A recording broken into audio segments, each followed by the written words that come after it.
స్వామీజీ మీకు పెళ్ళైందా? పెళ్లి కాలేదు. నేను కూడా ఇప్పుడు కూడా ఒకరే ఉన్నది ఇక్కడ. ఓకే, ఇక్కడ ఒకరే ఉన్నారు. మీ మోటో ఏంది అసలు?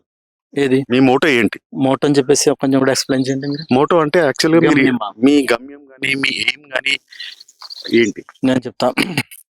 నా గమ్యం చెప్పేసి క్వాలిటీగా బ్రతకాలి. నాతో పాటు ప్రకృతి ఉండాలి. ప్రకృతిని కూడా క్వాలిటీ చేయాలి.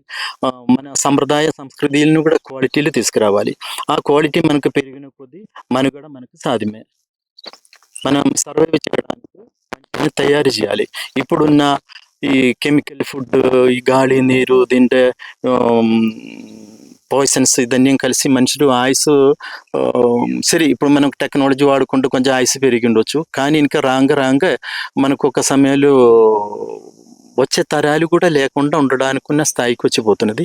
దానికి విరుగులాగా మనకు ఇప్పుడు గుడ్ బ్యాక్టీరియా, మన ఇండస్ట్రైన్లే, మన జీర్ణాశయంలో గుడ్ బ్యాక్టీరియాని పెంచి మనం ఆయుస్ పెంచాలి, ఆరోగ్యం పెంచాలి, ప్రకృతిని కూడా దానిలో తయారు చేయాలి.